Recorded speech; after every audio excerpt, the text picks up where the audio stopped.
Everyone feared the American alien, until the cowboy captured her and asked, "Will you marry me?" The screaming started at 3 o'clock in the morning, piercing the desert silence of New Mexico territory like a knife through silk. By the time Sheriff Ben Crawford reached the outskirts of Dustbourne, half the town was already awake and armed, their faces pale with terror as they pointed toward the old mining camp where an unearthly blue light pulsed against the star-scattered sky like a beating heart made of pure energy.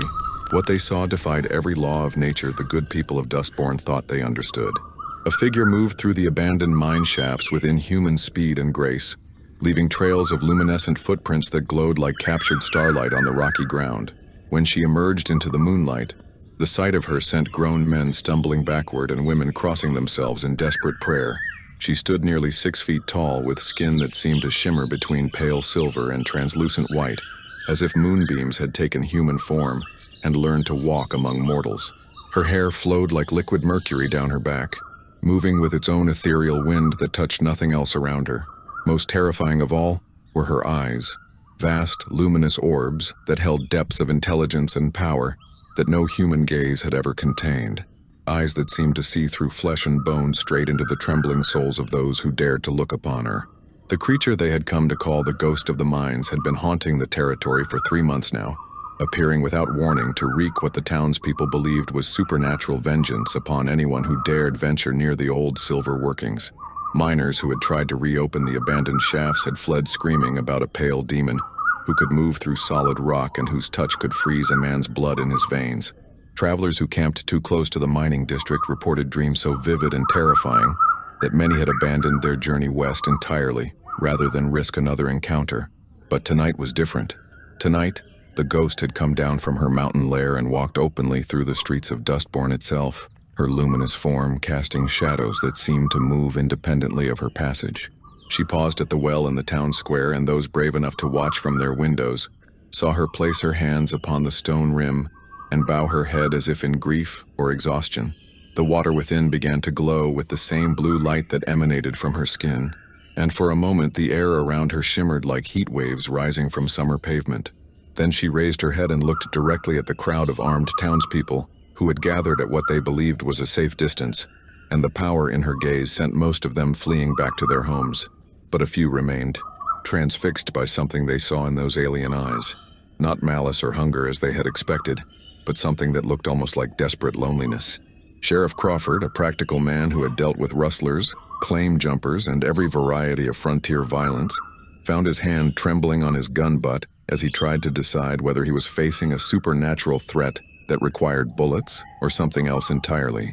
Before he could make that decision, the ghost turned away from the well and walked back toward the mountains with the same ethereal grace that had brought her down, leaving behind only glowing footprints that faded with the dawn and a town full of people too shaken to sleep. That was the scene that greeted Jake Morrison when he rode into Dustbourne the next morning, his weathered face showing no reaction to the excited and terrified accounts that greeted him at the saloon. Jake was a tracker and hunter who had spent the last 15 years making his living in the most dangerous and remote corners of the territory, following trails that other men couldn't see, and finding things that other men couldn't catch. His reputation stretched from the Rio Grande to the Colorado River, and there wasn't a sheriff or marshal in the Southwest who hadn't called on his services when facing problems that conventional law enforcement couldn't handle. But Jake Morrison was not just another frontier tracker, though few people who hired him ever suspected the full truth about his unusual abilities. He possessed senses that were sharper than any normal humans, reflexes that were faster than should have been physically possible, and an intuitive understanding of tracking and hunting that bordered on supernatural. Most importantly, he had experience with quarry that was not entirely human, though he had never shared that particular aspect of his background with anyone. As Jake listened to the townspeople's frightened accounts of their supernatural visitor, he found himself intrigued by details that others had missed or dismissed. The ghost's behavior, as described by the witnesses, showed patterns that suggested intelligence and purpose rather than random malevolence. Her interest in the old mines, her apparent exhaustion at the town well, and especially the loneliness that several observers had noticed in her eyes, all pointed toward something far more complex than the demon or evil spirit that the townspeople believed they were facing. Sheriff Crawford approached Jake with the kind of desperation that came from facing problems beyond his experience and authority. The territorial government was already asking questions about the reports coming out of Dustbourne, and if the ghost continued her appearances, it was only a matter of time before federal marshals arrived to investigate. The sheriff needed the situation resolved quickly and quietly, and Jake Morrison was the only person he knew who might be capable of dealing with something that conventional law enforcement couldn't handle. Jake accepted the commission with his usual economy of words, but privately he was already formulating theories about what he might be facing. The descriptions of the ghost's appearance and abilities matched certain accounts he had encountered during his own unusual past, accounts that suggested she might not be supernatural at all, but something else entirely, something that the primitive human understanding of the 1880s American frontier could only interpret as demonic or ghostly. His first night in the mountains confirmed suspicions that Jake had been harboring since hearing the townspeople's descriptions. The tracks he found near the old mine entrances were unlike anything made by human feet, but they showed wear patterns and pressure distributions that indicated a physical being rather than a supernatural one. More tellingly, the energy residue that lingered around her stopping points created electromagnetic fluctuations that Jake's enhanced senses could detect and interpret.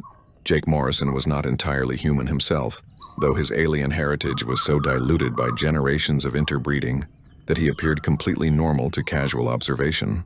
His great-grandmother had been one of a small group of stranded extraterrestrial refugees who had integrated into human society during the early days of westward expansion, and while most of their descendants showed no trace of their unusual ancestry, Jake had inherited enough alien genetics to give him abilities that made him extraordinarily effective as a tracker and hunter. Those same abilities now allowed him to recognize that the ghost of the mines was not a supernatural entity at all, but rather a member of a species that was far more closely related to his own mixed heritage than she was to the pure humans who feared her. The realization changed everything about how he approached the task of finding her, because he understood that he was not hunting a monster, but rather tracking someone who was lost, alone, and probably as frightened of the humans as they were of her. The hunt that followed lasted 6 days and covered nearly 100 square miles of the most rugged terrain in the territory. Jake followed traces that no human tracker could have detected: electromagnetic signatures, molecular traces left by her unusual physiology, and the subtle environmental disturbances created by her advanced technology. But more than that, he began to understand the pattern of her movements and the logic behind her apparent wandering. She was not randomly haunting the mining district as the townspeople believed. Instead, she was conducting what appeared to be a systematic search of the old workings, looking for something specific with the desperate intensity of someone whose survival depended on finding it. Her visits to the town well and other water sources suggested that she was struggling with some form of physiological need that the local environment was not adequately meeting. On the 7th night of his hunt, Jake finally found her in the deepest part of the abandoned mine complex, in chambers that had been sealed off years ago when the silver deposits played out. She was kneeling beside a pool of underground water, her hands pressed to the stone floor while tears of liquid light flowed down her cheeks. The sight of her grief hit Jake with unexpected emotional force, and he understood that whatever had brought her to this remote corner of Earth had also separated her from everything and everyone she had ever known. When she sensed his presence and turned to face him, Jake saw in her luminous eyes the same lonely desperation that had driven him to spend his life wandering the frontier, rather than trying to build connections with people who could never fully understand what he was. But where his mixed heritage had allowed him to blend into human society, her obvious alien nature had made her an object of fear and superstition that prevented any possibility of acceptance or belonging. Their first encounter was tense and wary, with both of them recognizing that the other was not entirely human while remaining uncertain about intentions and capabilities. But Jake's ability to communicate with her in ways that transcended human language, through electromagnetic pulses that his alien genetics allowed him to generate and interpret, established a connection that surprised them both with its immediacy and depth. Her name, as nearly as human speech could approximate it, was Lyrelai, and she had been stranded on Earth for nearly a year, after the failure of the transportation device that had brought her here from a world whose location she couldn't explain in terms that human astronomy would understand. She had been searching the old mines because their mineral composition was similar to materials she needed to repair her damaged technology, but without the proper tools and knowledge, her efforts had been unsuccessful. More importantly, she had been slowly dying from the incompatibility between her physiology and Earth's environment. Her species required certain trace elements and energy patterns that were rare on this world, and her increasingly desperate condition had driven her to take risks that exposed her to human observation, despite her understanding that contact with the primitive local inhabitants could only lead to conflict and danger. Jake's response to her plight revealed depths of compassion and understanding that surprised him as much as it did her. Perhaps it was recognition of their shared alienation from normal human society, or perhaps it was simply the natural reaction of someone who had spent his life helping others to encountering someone who needed help more desperately than anyone he had ever met. Whatever the cause, Jake found himself committed to finding a way to help Lorelei survive, and if possible, find her way home. The solution he proposed was as unconventional as their situation. Rather than continuing her doomed attempts to repair alien technology with primitive human tools, Jake suggested that she allow him to help her find a way to adapt to life on Earth. His own mixed heritage had taught him techniques for managing the conflicts between alien physiology and human environment, and while her needs were more complex than his had ever been, he believed that accommodation was possible. The weeks that followed transformed both of their lives in ways neither had anticipated. Jake brought Lorelei supplies and equipment that helped stabilize her deteriorating condition, while she shared with him knowledge and perspectives that answered questions he had carried his entire life about his own unusual nature. More importantly, their growing partnership provided both of them with the first genuine companionship either had ever experienced with someone who truly understood the challenges of existing between worlds. As Lorelei's health improved, and her desperate edge of survival-driven behavior softened, Jake began to see aspects of her personality that had been hidden by fear and isolation. She possessed a keen intelligence that found wonder and beauty in the harsh frontier environment, a gentle humor that emerged when she felt safe enough to express it, and a capacity for gratitude and affection that touched him more deeply than he had thought possible. For her part, Lorelei discovered that Jake's willingness to help her stemmed not from simple charity but from understanding based on shared experience. His own struggles with fitting into human society, his lifetime of careful concealment of abilities that others would fear or misunderstand, and his deep loneliness despite his reputation and success all resonated with her own experience of isolation and alienation. Their relationship evolved from desperate alliance to genuine friendship to something deeper and more complex over the course of several months. Jake found himself looking forward to their clandestine meetings with an anticipation that had nothing to do with his professional obligation to resolve the ghost situation, and everything to do with the pleasure he took in Lorelei's company. She, meanwhile, began to see in Jake the possibility of not just survival on this strange world, but of belonging and happiness that she had never expected to find. The turning point came when Jake realized that his feelings for Lorelei had evolved far beyond friendship, or even romantic attraction, into something that could only be described as love. The recognition forced him to confront questions about the future that he had been avoiding. What would happen when the townspeople eventually discovered that their feared ghost was living peacefully in the mountains? What kind of life could they build together given their unusual circumstances? And whether it was fair to ask her to permanently abandon any hope of returning to her own world.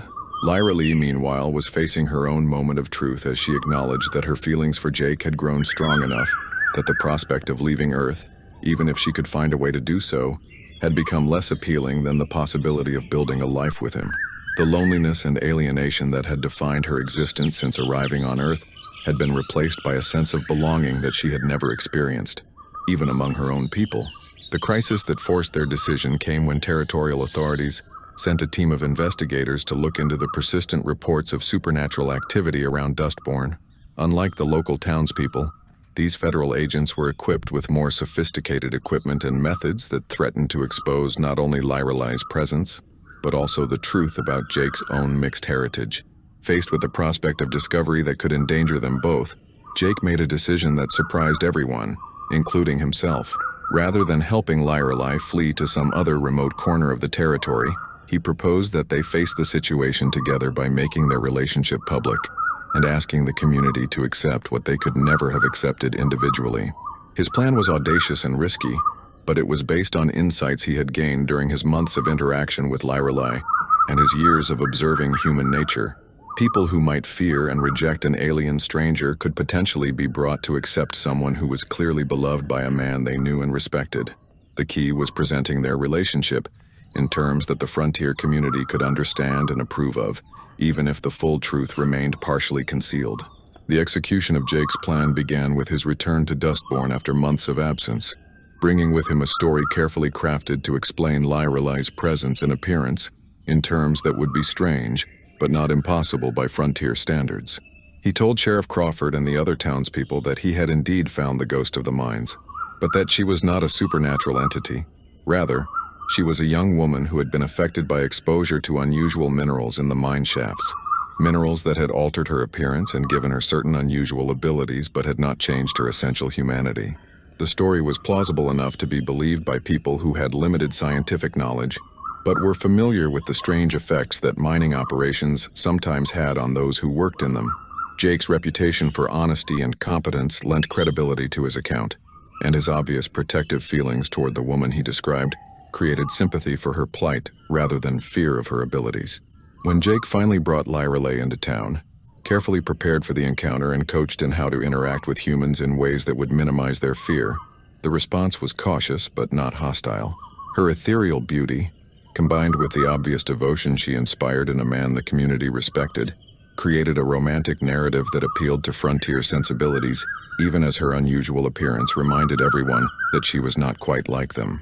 The most dramatic moment came when Jake, standing with Lyrelai before the assembled townspeople in the main street of Dustbourne, asked her in a voice loud enough for everyone to hear, "Lyrelai, will you marry me?"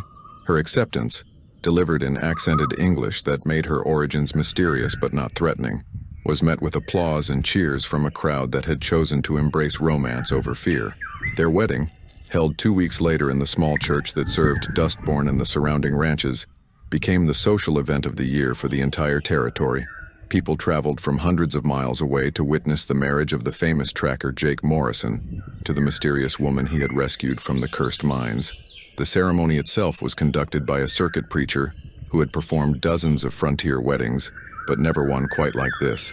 Lyrelai wore a dress that Jake had ordered from San Francisco, white silk and lace that complemented her ethereal beauty while concealing the subtle ways in which her physiology differed from human norms. Jake wore his best suit, and an expression of contentment that impressed everyone who had known him during his years of solitary wandering. When they exchanged vows promising to love and protect each other regardless of what challenges their unusual circumstances might bring, there was not a dry eye in the congregation.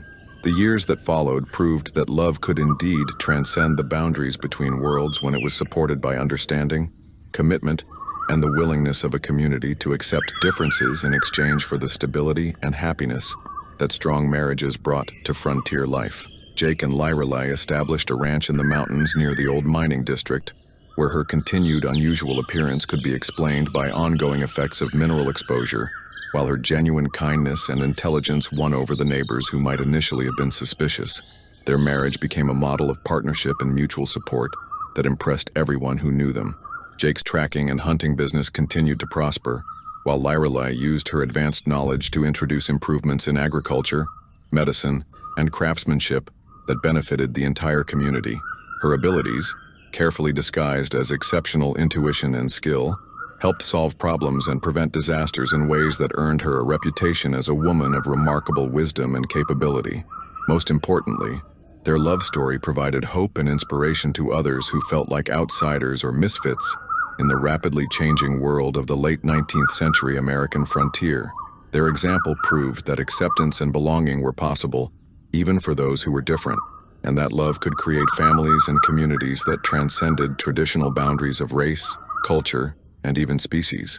As decades passed and their marriage deepened into something that enriched not only their own lives but the entire territory around them, Jake and Lyrelai often reflected on the extraordinary circumstances that had brought them together. A woman who had been feared as a supernatural threat had found in love the acceptance and belonging that had eluded her among her own people. A man who had spent his life helping others had discovered that the greatest help he could provide was offering his heart to someone who needed it even more desperately than he needed hers.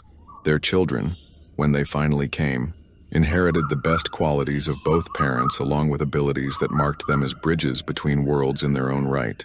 Raised with knowledge of their dual heritage but also deep roots in the human community that had accepted their family, they carried forward the legacy of love that transcends boundaries and the understanding that differences need not divide when hearts are open to connection. The story of the ghost of the mines who became the beloved wife of Jake Morrison passed into territorial legend, told and retold around campfires and in saloons across the Southwest. But the deeper truth, that love could bloom between species as easily as between neighbors, and that fear could be transformed into acceptance through the simple act of seeing others as they truly were rather than as we expected them to be, remained a secret shared only by those who had been part of the miracle. In the end, Jake's unconventional proposal to a woman the entire territory had feared became the foundation for a love story that proved the most important frontiers were not geographical, but emotional, and that the greatest discoveries were not gold or silver, but the connections that transformed strangers into family and fear into love. Their marriage showed that home was not a place but a choice to build something beautiful together, regardless of how different the materials brought to that construction might initially appear. The cowboy who had captured the feared alien with courage and compassion rather than ropes and guns had found in her, not a prize to be claimed, but a partner whose love transformed his solitary existence into something rich with meaning and joy. The alien who had been stranded on a hostile world had discovered that sometimes the greatest journey was not returning home, but recognizing that home could be created anywhere two hearts chose to beat together in the rhythm of shared love and mutual understanding.